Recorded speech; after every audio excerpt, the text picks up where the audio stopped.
Top quality और consistent performance के लिए सिर्फ सिल्वर पंप्स। टॉप क्वालिटी और कंसिस्टेंट परफॉर्मेंस के लिए सिर्फ सिल्वर पंप्स, नाम याद रखना। माननीय सुप्रीम कोर्टाने सुद्धा तीच भूमिका मांडलेली आहे आणि त्याच्यामुळे आमचे नेते राहुल गांधीजींनी सातत्यानं ईडीच्या बाबतीची भूमिका मांडली। त्याही परिवाराला सोनियाजी गांधी असतील, राहुल गांधीजी असतील, त्यांनाही ईडीचा धाक दाखवण्यात आला, पण ईडीला ते घाबरले नाहीत। देशाच्या एकात्मतेसाठी, देशाच्या संविधानासाठी आणि देशाच्या कल्याणासाठी गांधी परिवाराची आजही लढाई चाललेली आहे। त्याच्यामुळे माननीय सुप्रीम कोर्टाने जे काल ईडीला जे फटकारलं ते वस्तुस्थिती आता जनतेच्या समोर आलेली आहे। यांना जनाची आणि मनाची दोन्ही लाज नाही।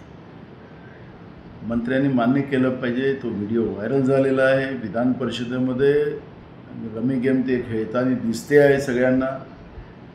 तो कुठल्या ऑडिट केलेला व्हिडिओ नाही, पण या लोकांना शेतकऱ्यांची काळजी नाही आहे हे स्पष्ट होते। नुसतं कृषी मंत्रीच नाही तर फडणवीस सरकारनेच आता राजीनामा द्यायची वेळ आहे, कारण की शेतकरी विरोधी आहे। आणि या पद्धतीनं शेवटच्या दिवशी कृषी मंत्री विधानसभेच्या अधिवेशनाच्या शेवटच्या दिवशी निवेदन करतात की आम्ही एक कमिटी बनवणार आहोत कर्जमाफीसाठी। तुम्ही काय शेतकऱ्यांना कर्जमाफी करायची तर कमिटी बनवायची, तुम्ही तर जाहीरनाम्यात सांगितलं नव्हतं। मग मोठ्या उद्योगपतींचे कर्ज माफ करताय तुम्ही, तर कुठली कमिटी बसवता त्याच्यासाठी? आणि हे जे वेल खेळण्याचं काम, आणि तेही शेतकऱ्यांशी, जो शेतकरी पोशिंदा आहे, तो या आमच्या सगळ्यांचा बाप आहे, त्याच्याशी लोक खोटं बोलतात आहे। आणि म्हणून अशा नालायक सरकारलाच आता खुर्चीतून सगळी खाली ओढण्याची वेळ आता आलेली आहे। एक कोकाटेच नाही कृषी मंत्री, हे सगळं सरकारच त्या पद्धतीचं आहे। आणि म्हणून या सरकारला आता सगळ्या लोकांनी एकजुटीनं येऊन या सरकारलाच खाली खेचलं पाहिजे, हे आव्हान आम्ही या निमित्तानं। बरोबर आहे, म्हणून काल माननीय उपराष्ट्रपती महोदयांनी आपला स्वतःचा पदाचा राजीनामा दिलेला आहे। त्या पदाची गरिमा, माननीय महामहिम राष्ट्रपतीच्या पदाची गरिमासुद्धा BJP ठेवू शकत नाही, हे आपल्याला सातत्यानं आपण पाहिलं। जेव्हा नवीन संसदीय भवनाचं उद्घाटन झालं त्यावेळेस महामहिम राष्ट्रपतीला बोलवलं गेलं नाही, त्यांचं नाव लिहिलं गेलं नाही, कारण की महामहिम राष्ट्रपती दोन्ही सभागृहाच्या प्रमुख असतात, त्यांच्या आदेशाने हे सभागृह चालतं, लोकसभा आणि राज्यसभा, पण त्याच्यातही त्यांचा सहभाग नाही।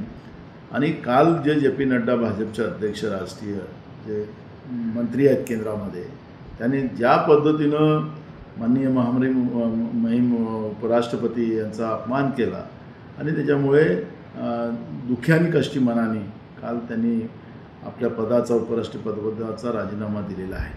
त्यामुळे BJP हे संविधान मानत नाही, संविधानिक व्यवस्थेला मानत नाही, हे आता उघड झाले। बघा, आम्ही याचा विरोध केलेला आहे आणि हे बिल सरकारच्या बहुमताच्या आधारावर मंजूर झालेलं आहे। त्याच्यामुळे या बिलाला आजही आमचा विरोध आहे। परवा आम्ही राज्यपाल महोदयांना भेटलो आणि सांगितलं की हे बिल वापस आपण पाठवा आणि पुन्हा याच्यावरची चर्चा झाली पाहिजे। जवळपास 14,000 लोकांनी याची आम्ही सरकारला सांगितलं होतं की जनतेकडूनही सुद्धा या बिलाच्या बद्दलचं मत मागवा। तर जवळपास 14,000 लोकांनी याच्यावर ऑब्जेक्शन नोंदवलेले आहे। मग राज्यातल्या 14,000 लोकांनी अगर ऑब्जेक्शन नोंदवले असेल तर या बिलाची गरज नव्हती। आपल्या राज्यामध्ये केंद्राचे कायदे असो की राज्यातले कायदे असो, ज्याला नक्षल मूव्हमेंटच्या विरोधात जे कायदे आम्ही तयार केलेले आहेत, संघटित गुन्हेगारीसाठी कायदे केलेले मोकोकासारखे, हे कायदे सक्षम आहेत, पण जनसुरक्षा कायदा आणून सरकारने जनतेच्या सुरक्षेसाठी नाही, स्वतःच्या सुरक्षेसाठी हा कायदा आणलेला आहे, असं आमचं मत आहे। आणि म्हणून तुम्ही जे काही मूठभर उद्योगपत्यांची नावं जे सांगितली, त्यांच्यासाठी बिलकुल सरकार आणि त्यांचे ते जे लाभार्थी आहे सरकारचे, जो मूठभर उद्योगपती, त्यांच्यासाठी हा कायदा आहे। सूरज चव्हाणचं प्रकरण असो, संजय शिरसाटचं प्रकरण असो, की आता सध्या कृषी मंत्री आहेत माणिक कोकाटे यांचं प्रकरण असो, ह्या सगळं राजकारणाकडे तुम्ही कसं बघता? बघा, फडणवीस सरकारचं हा जो पक्ष, त्यांच्या सरकारमधला आतील गँगवार जो आहे, तो आता सगळ्यांनाच माहिती आहे. त्यामुळे इथं फक्त हे 4-5 नावच नाही तर यांच्या मंत्रिमंडळात सगळ्यांचाच आता हा सगळा प्रॉब्लेम आहे. त्यामुळे एकाचं नाव घेण्यापेक्षा हे सरकारच जबाबदार आहे सगळ्या व्यवस्थेला आणि या सरकार या सगळ्या लोकांना समर्थन करत आहे. त्यामुळे सरकार जबाबदार आहे. त्यामुळे एका व्यक्तीबद्दल या ठिकाणी या 4 व्यक्तीबद्दल बोलून चालणार नाही. ही पुरं गँग आहे, वासेपूरची गँग असं म्हटलं तर चालेल. ही वासेपूरची गँग आहे आणि यांना हे लुटासाठी महाराष्ट्राला लुटायसाठी हे एकत्रित आलेले आहेत. यांना या राज्याच्या जनतेचं घेणे देणं नाही. कालची आपण पाहिलं असेल की माननीय हायकोर्टाने मुंबईच्या रेल्वेमध्ये जो बॉम्बस्फोट सिरियल झालेला होता तो नुसता मुंबईवर नव्हता, तो या देशावर हमला होता.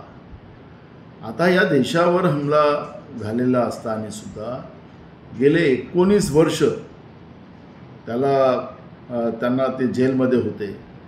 काल माननीय हायकोर्टाने हे सांगितलं की यांच्या विरोधात पुरावे नाही.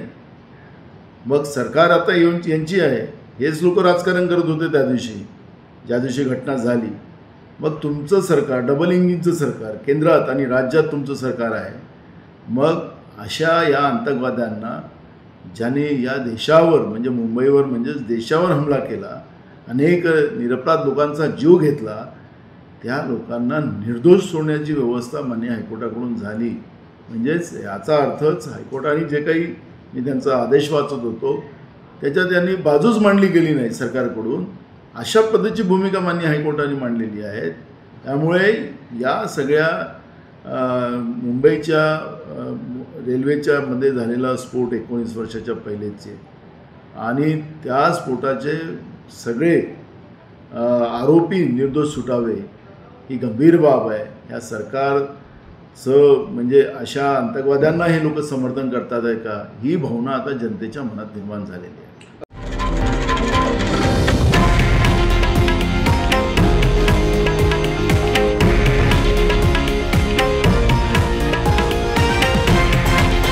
हे आहे देशातील नंबर 1 न्यूज नेटवर्क आणि आपण पाहत आहात TV9 मराठी, एकमेव.